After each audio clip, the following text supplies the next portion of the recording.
Winston Churchill once described Russia as a riddle wrapped in a mystery inside an enigma. And sometimes those words feel like a good descriptor of Jesus, or at least of some of his sayings. In the reflective reading from last Sunday, Nadia Bowles-Weber said as much when describing her frustration at sayings like in today's gospel that those who love their lives will lose them, and those who hate their lives will keep them forever. An infuriating paradox, which she says turns out to be true.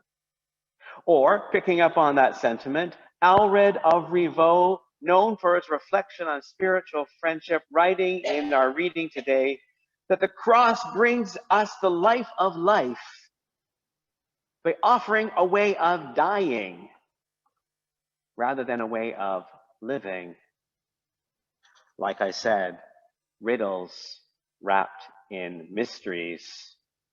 Because after all, I love my life, so how can hating it be better?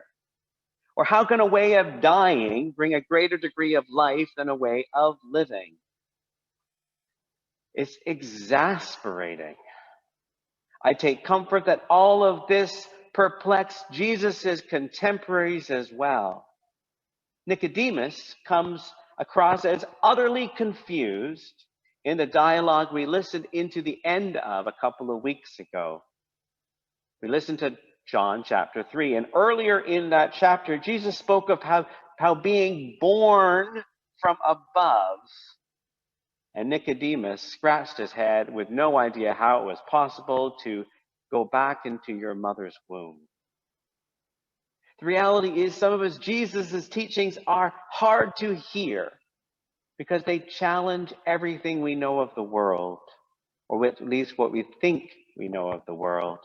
And the hardest ones are often couched in parables or in sayings and images, like the one we heard today, that a seed must die if it is going to bear fruit.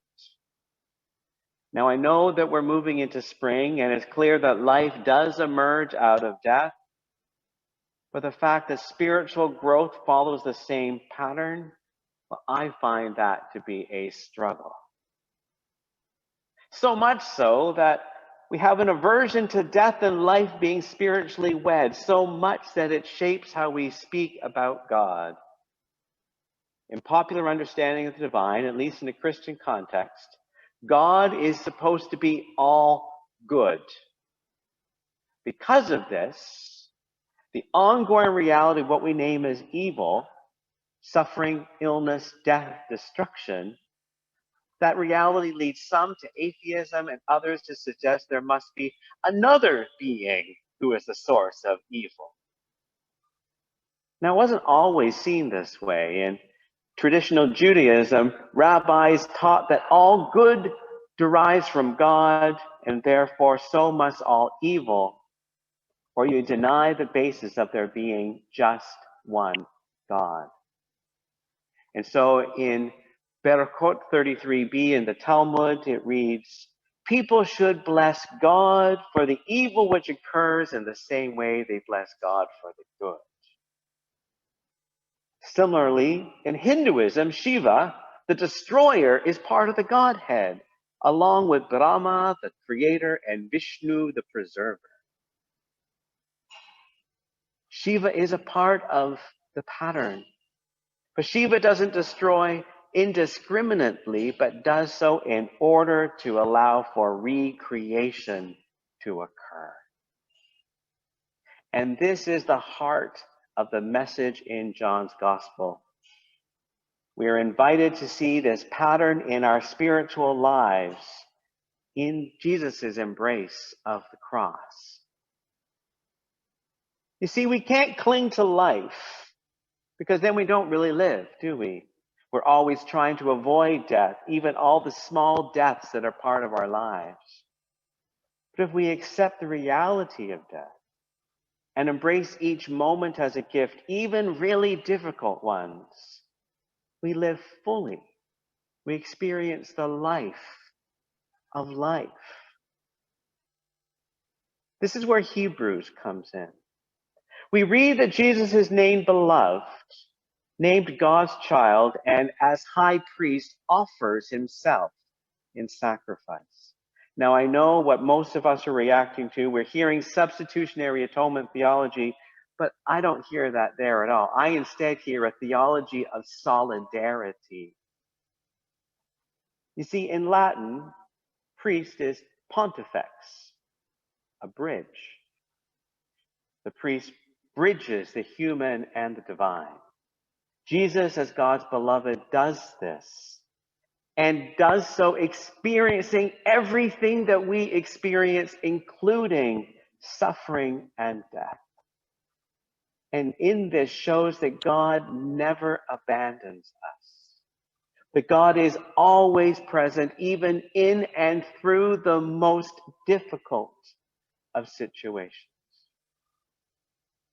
And I'll be frank, that's been my experience of late. As many of you know, my dad recently was released from hospital and came back with very pressing needs. His difficulties with memory have accelerated, and he gets very confused much of the time. I know he is suffering, and he does not want to be alone in any of this. And so we try and carry the burden with him. But I got to be honest, being called repeatedly through the day and through the night, it's not easy. And I can't speak for Glenn, but I know there are moments that I feel like my store of compassion is coming to an end. And then somehow that store of compassion is refilled. I trust that Jesus, who in his own suffering and death continued to be the beloved, that he is with my dad in all of this, and that he is with us as well, replenishing at least my heart in his life and in his love. Unfortunately, most of us don't need to go through these difficult experiences in order to die to ourselves and be opened up into new life. We can train ourselves through spiritual practices. You've heard me speak of this one before, centering prayer, in which in silence we allow our thoughts to arise and we let them go. We learn not to cling to our plans, to our agendas, to ourselves.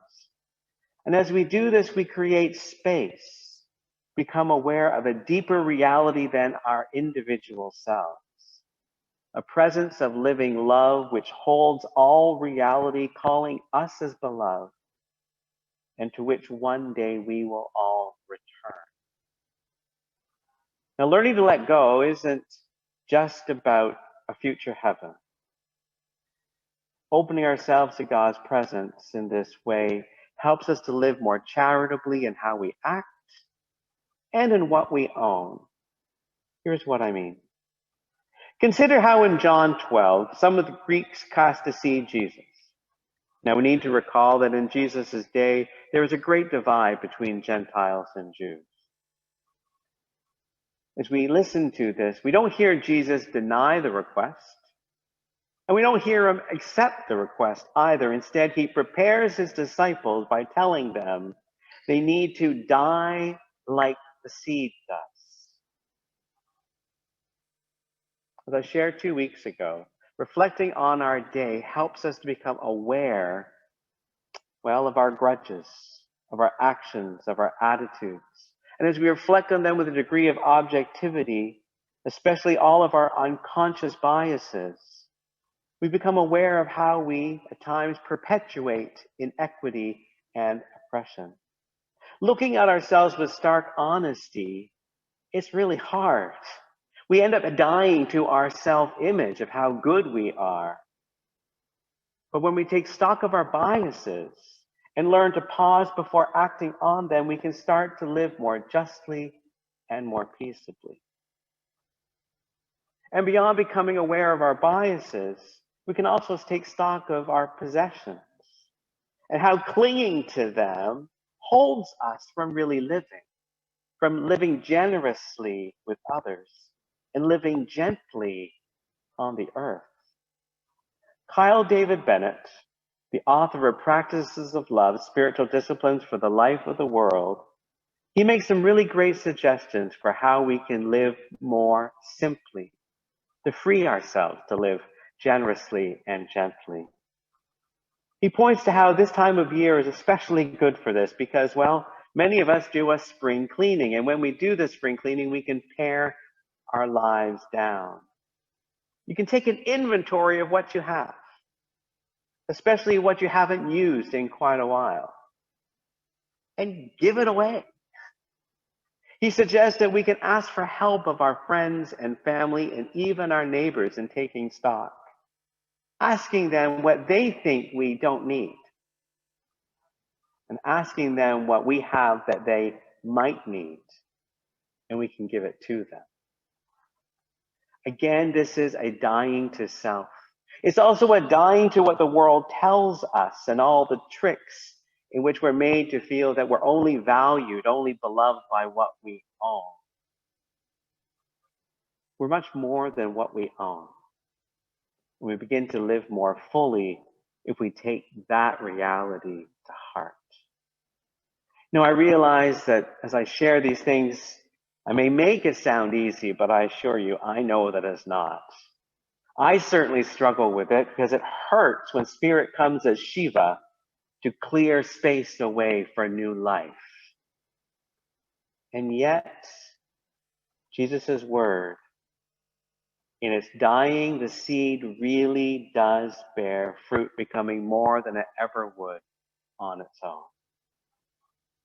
It seems like a riddle wrapped in a mystery inside an enigma, but it's true just the same. Amen.